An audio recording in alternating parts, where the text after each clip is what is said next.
Buenos días a todos. Se escucha bien, ¿no? Sí, escuchamos más nosotros también. Buenos días a todos y todas. Muchas gracias, Juan, por la invitación al Centro de Estudios de Derecho Público Integral, a sus autoridades, a asumir este compromiso que habíamos hablado, Juan Gustavo Corbalán, hace mucho tiempo, que me viene hablando de la idea de fomentar ámbitos de discusión académicos distintos, con metodologías distintas, y creo que ha concretado aquella idea que hace ya varios años habíamos conversado y que él ha sido un ferviente promotor de esta idea en distintos ámbitos. No es fácil realizar eventos académicos, generalmente, menos aún cuando salimos de la ortodoxia de estos eventos, con lo cual para mí tiene un doble valor la actividad que ha desarrollado y que desarrolla el día de ayer, hoy y mañana, este centro, y quiero hacerlo expreso y público el agradecimiento y las felicitaciones, especialmente en la persona de su director académico, porque me consta que ha sido quien ha promovido esta metodología desde siempre. Por nuestra parte, las organizaciones no gubernamentales nos sumamos expresamente a esta idea, porque tenemos claro que nos complementamos. Así, la Asociación Argentina de Derecho Administrativo, en mi calidad de secretario general de la asociación, quiero agradecer expresamente que se nos haya invitado a distintas personas vinculadas a la Asociación Argentina de Derecho Administrativo. Está nuestra presidenta eterna de la asociación, la profesora Ikmar Lepenies. Está nuestro presidente de la Forjad, entre nosotros, entre otros expositores que compartirán con ustedes estos días. De eso se trata, de sumar voces, instituciones y organización que cooperan entre sí. Por eso también nos sumamos claramente a algunos que pertenecemos a los ámbitos universitarios también. En la calidad de director del posgrado de Derecho Administrativo de la Universidad Nacional del Comahue, mi presencia, amén de una vinculación de amistad con Juan Gustavo Corbalán, también tiene que ver con la presencia institucional de la Universidad Nacional del Comahue, por eso está el codirector de la carrera, José Pusterla, también presenciando el día de ayer las presentes jornadas. Se trata de brindar institucionalidad a las discusiones académicas y es nuestra obligación hacerlo en ámbitos abiertos, diversos y promoviendo el diálogo y la discusión para lograr realizar síntesis desde la universalidad del conocimiento y la apertura. Así que por todo esto, muchísimas gracias y por sentarnos en esta forma tan descontracturada que la verdad que viene muy bien hacerlo de esta forma, por lo menos es de mi absoluto agrado. El tema que nos asignaron como eje temático me parece importantísimo en estos tiempos. Especialmente, compartiendo un poco algunas ideas con ustedes, si lo miramos en perspectiva y en retrospectiva. Nosotros estamos próximos a cumplir 20 años de la reforma constitucional de 1994. Ni poco ni mucho, 20 años. Reforma constitucional del año 1994 que vino a consolidar algunos paradigmas de la Constitución histórica, de aquel ciclo 1853-1860, que vino a sanear algunas faltas de legitimación en origen de alguna reforma en el siglo anterior, pero que claramente, a manera de síntesis, nos presenta un panorama constitucional en donde campean ideas del liberalismo y del socialismo, al menos, de estados sociales, de formulaciones sociales y de estados liberales o del liberalismo en determinada formulación. Por lo menos podemos discutir algunos temas ideológicos más de esa Constitución, pero creo que hoy el tiempo asignado no nos lo dejaría ver. Sí quisiera que si hablamos del derecho público, del derecho administrativo y algunas instituciones, por lo menos en el caso mío, partir siempre de la conceptualización de los principios de la ideología constitucional argentina para poder bajar después a cada una de las instituciones. Y no hacer al revés, esto es, traer construcciones foráneas del derecho público que se han insertado en un contexto constitucional ajeno para luego crear y discutir algunas instituciones. En mi convencimiento, primero tenemos que mirar el texto constitucional, las historias de ese texto constitucional y a partir de allí discutir, sí, en forma comparada con el derecho internacional, si se quiere, o el derecho europeo, si se quiere, o norteamericano de algunas instituciones. Desde esa perspectiva, permítanme dividir la breve exposición en dos partes. La primera, si se quiere, vinculada al tema constitucional brevemente, y la segunda silla dentro del eje del proceso y el procedimiento, que es un poco lo que Juan Gustavo me había propuesto que hagamos en este eje, y le pediría que me avisen el tema del tiempo porque no lo controlé al inicio. En la primera parte, en este texto constitucional novedoso, y no tanto después de casi 20 años, ustedes saben muy bien que se ha impregnado esa Constitución de un modelo diverso. Podemos tomar distintas partes de ese modelo diverso. Quizás hoy, para los fines de la exposición, solamente vamos a tomar lo que vincula a las fuentes de ese sistema constitucional diverso. Todos sabemos que en esa fuente se ha trastocado el orden constitucional interno, colocando distintos sistemas internacionales impactando a esas fuentes del derecho y en especial al sistema constitucional. Esto, que lo hemos discutido en varias oportunidades, que no es ninguna novedad, sí parece ser un tema que aún sostiene fuertes tensiones. Y ahí sí es el pie que nos va a dar después a hablar mínimamente de proceso y procedimiento. Estas fuertes tensiones se dan en los ámbitos de la normatividad, por una parte, y los ámbitos de la hermenéutica judicial en otra parte. Creo que se han confundido en algún momento estos dos órdenes. ¿Qué quiero implicar con esto o tratar de acercarles como ideas a ustedes? Un problema es analizar los efectos expansivos de la normatividad de los tratados de derechos humanos según el 75 inciso 22 dentro de nuestro sistema, y otra problemática a analizar es la interdependencia del sistema hermenéutico judicial interno con aquel sistema externo internacional que es internacional e interno a la vez. Aquella discusión de la dependencia de los jueces internos sobre los jueces o los criterios de la Corte Interamericana de Derechos Humanos, por citar un solo subsistema. Es decir, tenemos dos problemáticas de armonización normativa, del orden de la normatividad, que nos debemos una discusión en ese punto, y otra en el orden de la hermenéutica judicial. Es decir, ¿qué interdependencia tienen de los criterios internacionales nuestros jueces? Para decirlo sencillamente, es mucho más complejo. Ahora, este tema es de actual discusión y lejos de estar cerrado, cada vez parece ser que la discusión se ensancha en sus parámetros. El ejemplo más claro de esto, que quería hoy comentar brevemente, es el reciente fallo de la Corte Federal Argentina en el caso Carranza contra Estado Nacional y Provincia de Chubut del 6 de agosto del 2013.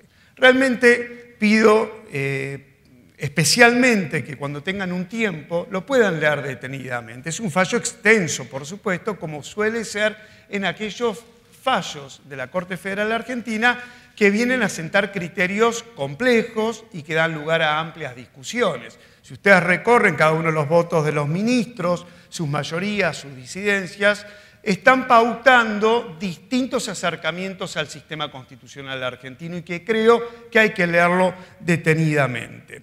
Me voy a detener brevemente en este fallo como para comentarles dos o tres puntos. El eje de la discusión aquí pasaba por ver qué significado o qué alcance se le daba ya no a los fallos de la Corte Interamericana de Derechos Humanos, sino a las recomendaciones que formula la Comisión Interamericana de Derechos Humanos. Aquí había formulado una recomendación en un informe final la Comisión Interamericana de Derechos Humanos, diciendo que el Estado argentino debía adoptar determinadas medidas, entre esos indemnizar a esta persona porque no se le había garantizado el acceso a la justicia y una decisión dentro de ese acceso a la justicia conforme a los estándares internacionales. No importa el motivo o la cuestión sustancial. ¿Qué estaba en discusión al decir de los votos de los jueces Hayton de Nolasco y Lorenzetti? La discusión central de este fallo, de esta decisión a tomar, es si las recomendaciones de la Comisión Interamericana de Derechos Humanos son o no obligatorias en el sistema interno. Esto lo dice claro, me parece a mí, estos dos ministros. Creo que son los que más claro lo ponen en este concepto. Ya no discutimos entonces el impacto de las sentencias de la Corte Interamericana de Derechos Humanos para algunos jueces de la Corte, sino la discusión está dada por un grado anterior, si se quiere, de participación de este sistema internacional, que es la Comisión Interamericana, que al emitir su informe final con una recomendación, optó por este camino y no por presentar el caso ante la Corte Interamericana, que serían los dos caminos brevemente para indicar que se pueden adoptar. ¿Qué quiero decirles con esto? No estamos en la incidencia jurisdiccional de Corte Interamericana con Corte Federal, sino de una recomendación de la Comisión Interamericana a partir de su informe final. Aquí los fallos son interesantes, por eso la verdad que quisiera que cuando tengan un tiempo, insisto, lo puedan leer detenidamente, para que ustedes vean que es un tema complejo y que no está resuelto al día de hoy.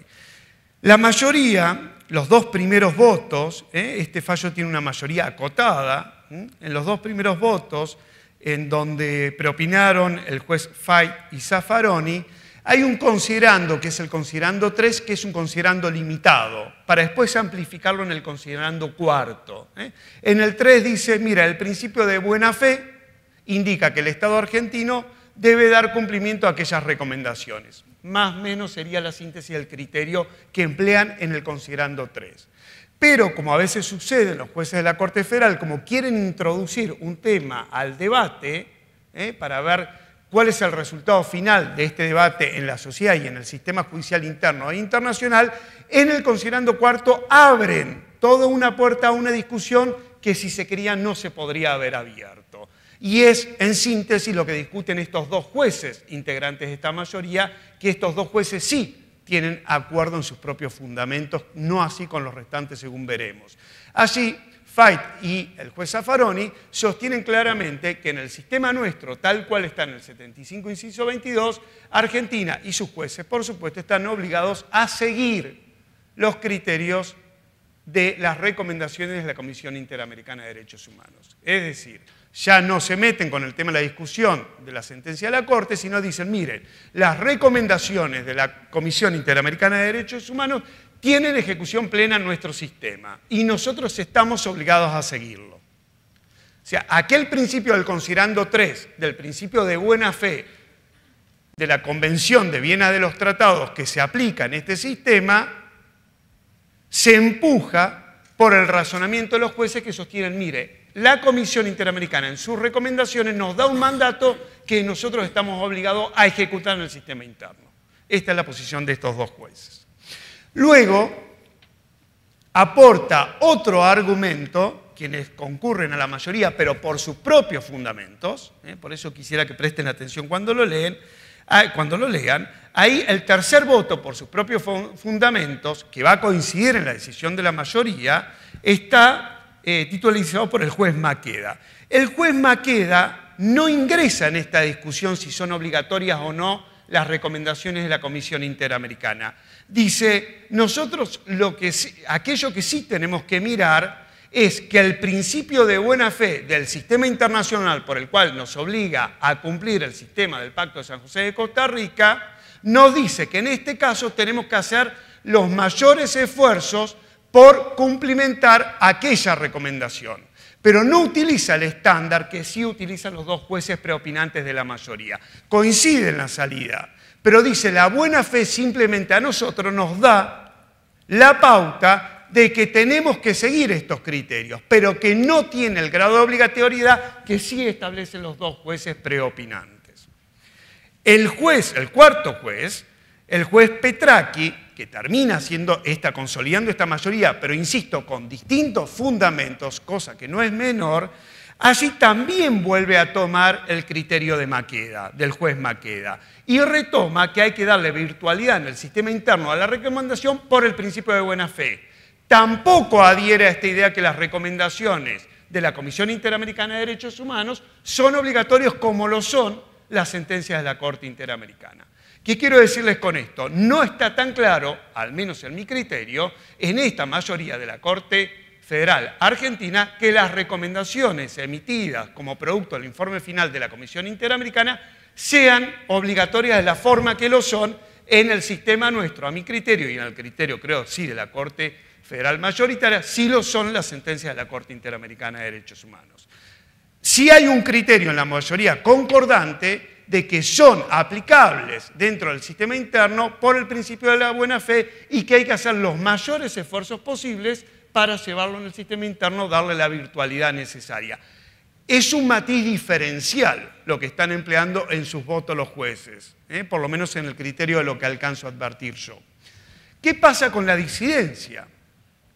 Siempre es importante ver las disidencias, como dice María Angélica Geli, las disidencias de hoy serán las mayorías de mañana, quizás.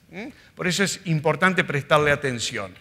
Carmen Argibay, la primera disidencia, la mirada procesalista.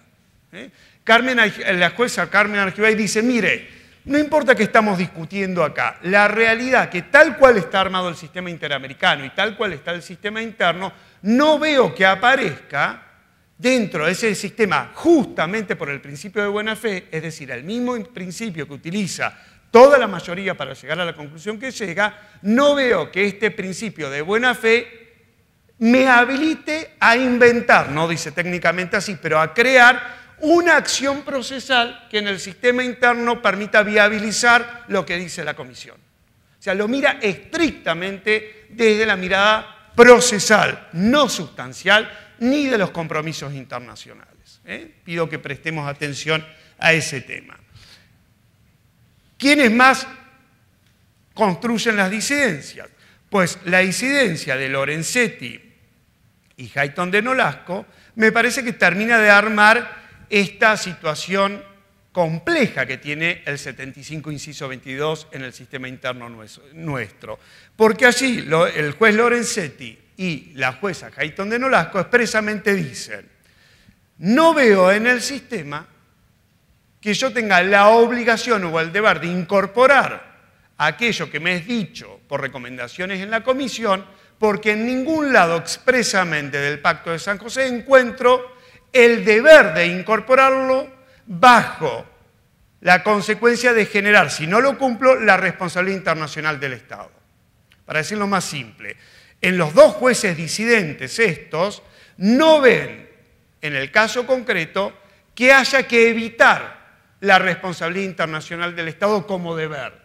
Como no encuentran este deber, consecuentemente concluyen diciendo no son obligatorias las recomendaciones en el sistema interno argentino. Toma el eje distinto a todos los votos que venimos conversando, toma el eje de la responsabilidad del Estado en el sistema internacional. Claro, y esto agrego, porque el juez Lorenzetti tiene claro, y así lo ha construido junto con sus pares, que la Corte Federal tiene este rol en la porción de la soberanía que ocupa de evitar que se genere el ilícito internacional, de evitar que se genere el deber de responder por parte del Estado. Y ese estándar es el que lo ha llevado a Lorenzetti a tener determinados criterios de fuerte sujeción del juez interno con el juez de la Corte Interamericana de Derechos Humanos.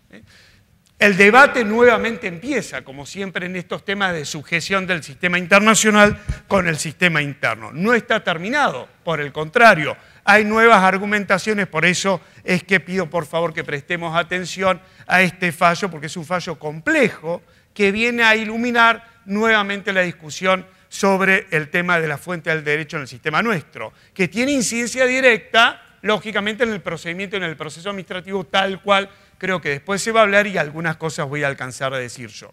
Para complementar un poco la idea, el procurador de entonces, cuando dictamina este caso, el doctor Righi, como sí lo venía haciendo en otros dictámenes, dice, miren, al igual que me he expedido en otros temas, la Corte Federal Argentina solamente tiene el deber de considerar las decisiones internacionales de la Comisión y agrego yo, por la discusión del doctor Righi, también de los fallos de la Corte Interamericana de Derechos Humanos al que le aplica un escrutinio, un test especial que le ha descrito en el dictamen del caso Acosta.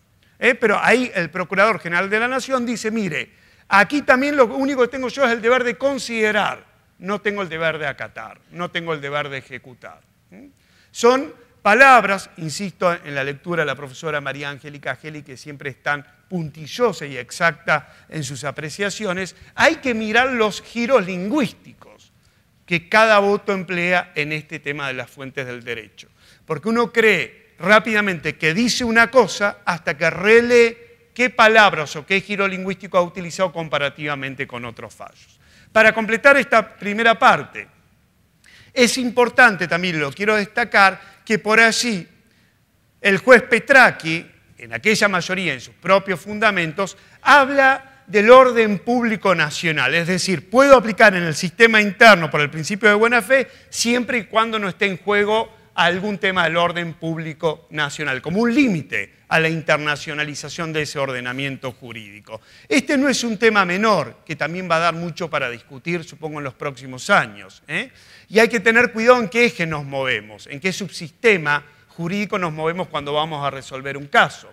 Les traigo a colación, para que lo miren también por ahí, o indicarles el fallo conocido generalmente como Chevron de la Corte Federal Argentina de fecha 4 de junio del 2013. Es un fallo importante también. ¿Por qué? Porque habla de la internacionalización del ordenamiento jurídico, pero en un eje normativo internacional distinto. Por ende, aplico distintas reglas. Ahí hay un protocolo, un tratado en el continente nuestro, donde nos obliga a acatar o a seguir en los sistemas internos las medidas cautelares que han sido dictadas en otros países. Bueno, ahí es importante, si pueden o alcanzan a revisar ese fallo, porque se le puso como un límite a la ejecutividad o ejecutoría interna de esa sentencia o de esa medida cautelar o de esa decisión del Estado ecuatoriano, se le colocó el freno en el sistema constitucional argentino a través del fallo de la Corte Federal porque violentaba determinada porción del orden público nacional, que era el debido proceso. Estas cosas me parece que empiezan a trabajarse y va a dar mucho que discutir en los sistemas argentinos de acá en más, creo yo, en todo este orden. No está claro qué sistema constitucional tenemos desde la hermenéutica judicial a veces. Desde la normatividad yo creo que sí está claro qué sistema tenemos, pero de la hermenéutica es difícil construirlo a veces y establecer un estándar. Sí, como lo he dicho en otras oportunidades, creo que Argentina tiene un sistema de vinculación intenso con el sistema internacional, al menos de los derechos humanos. Sí soy uno de los que cree, y así lo he puesto por escrito en varias oportunidades, de que el juez argentino está obligado a seguir los criterios de las sentencias de la Corte Interamericana de Derechos Humanos, máxime aún cuando se trata de demandas contra el Estado Nacional argentino, a no dudarlo. Pero es complejo porque tiene bemoles y matices.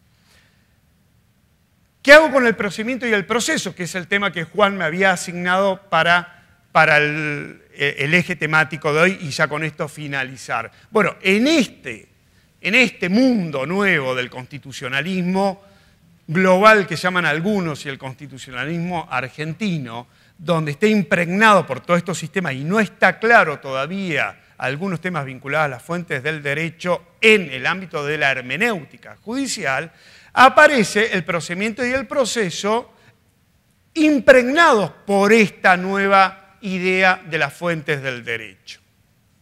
Y ahí sí me permito detenerme en el proceso, 2 o 3 minutos. El proceso, algo dijo Oscar hoy, el proceso contencioso administrativo argentino ha sido construido en distintas etapas, como consecuencia, creo yo, erradas del contencioso europeo en algún punto. Bien señalaba Oscar hoy que se hablaba al principio se hablaba del juicio al acto. Después se evoluciona correctamente y hablamos del juicio de pretensiones, para hablar desde otro lado de este control de la cosa o de la gestión de la administración pública. Bueno, creo que hoy ha evolucionado, y en esto, en alguna última discusión que hemos tenido con Fernando García Puyés, creo que en esa idea estamos trabajando, ha evolucionado, creemos algunos, hacia una justicia de pretensores. Ya no es una justicia de pretensiones, sino una justicia de pretensores. Y esa justicia de pretensores, creemos claramente, que deviene de la sistemática constitucional argentina. ¿Qué queremos decir cuando hablamos de justicia de pretensores? Queremos implicar que ahí estamos tratando de armar un sistema donde el sujeto de derecho, sea por su condición personal o por su situación en la que se encuentre ubicado, sea la que nos provoque las reglas de ese proceso. Y no al revés. Es decir, un sistema creado a partir del control de la administración pública con determinados parámetros obedece a un sistema de pretensiones. Aquí nosotros, al menos en una porción del sistema constitucional argentino, tenemos que empezar a idear, creemos algunos, un sistema judicial de pretensores, donde veamos la calidad del sujeto o quién es el sujeto o en qué condiciones se encuentra. Para a partir de allí armar un proceso judicial contencioso administrativo articuladamente distinto. ¿Es teoría? Puede ser que sea teoría. Lástima que la Corte Interamericana de Derechos Humanos el año pasado, a fines de agosto, falló el caso Furlan contra Argentina, donde claramente le dice a Argentina, a su sistema judicial, que violentó determinadas normas y reglas del sistema internacional porque no atendió el proceso interno judicial, un tema de responsabilidad del Estado, no atendió el proceso interno judicial a la persona que venía pretendiendo determinada decisión del Poder Judicial. No miró su situación de vulnerabilidad, menor de edad, discapacitado, proveniente de un sector de la sociedad de recursos bajos. Lo dice claramente la Corte Interamericana de Derechos Humanos. Usted no miró desde el sistema interno el sujeto para luego armar el proceso. Y hay una aclaración importante que hace la Corte Interamericana y lo viene haciendo así en algunas otras decisiones. Dice, parece que se olvida el Estado que tiene en la administración de justicia un deber específico que cumplimentar independientemente de la alegación que hacen las partes. Parecería ser un límite importante al principio dispositivo de las partes, que tanto gusta a los procesalistas discutir sobre el tema. Es decir, el principio dispositivo de las partes, procesalmente hablando, tiene un límite, entre otros. El límite proviene claramente de ese deber específico que debe cumplir el Estado en su actividad judicial. Si no lo cumplimenta, genera la responsabilidad del Estado internacionalmente hablando. Aquel estándar que sí toma Lorenzetti y la mayoría de la Corte, en el caso Maceo y Acosta, por mencionarles algunos, que abre la responsabilidad internacional del Estado y logra que por esa razón el juez asuma una nueva función. Ya para terminar, el juez en el proceso contencioso administrativo tiene una nueva función, que es esa función de cumplimentar ese deber específico de la Convención Americana de Derechos Humanos que le ordena, entre otras cosas, mirar al sujeto en un proceso de pretensores, para a su vez, en la porción de la soberanía que sí ejerce la Corte Federal, evitar la responsabilidad internacional. Vaya que estamos ante un armado distinto de un proceso judicial, porque cambió el rol del juez, al menos en la porción impactada por los derechos fundamentales del subsistema internacional americano. De esto me parece que no debería haber muchas dudas si discutir cuál es el rol, si se quiere, cuáles son las herramientas. Ahora, que el juez asume un papel distinto desde la reforma constitucional de 1994 a antes de 1994, me parece que no habría dudas en esto, porque la plataforma constitucional cambió, el modelo ideológico constitucional cambió. Por ende, la administración pública debió cambiar y no seguir atada en sus paradigmas a un Estado decimonónico, porque ya no lo es la plataforma. Y si seguimos tirando del hilo la cuerda, vamos a llegar a pensar que el procedimiento administrativo no puede ser igual tampoco, porque todo este esquema cambió. Si digo que el juez tiene que ir hacia un proceso de pretensores, imagínense la administración pública, donde va a tener que empezar a revisar expedientes de una forma distinta. Todavía la administración pública está digiriendo el fallo Losizar de la Corte Federal, que la novedad parece ser que le dijo que tiene que aplicar el plazo razonable en el sistema administrativo. No es ninguna novedad. Sí es la novedad que la Corte lo haya dicho claramente como un derivado de la Corte Interamericana de Derechos Humanos. Y aquí sí lo último ya para terminar.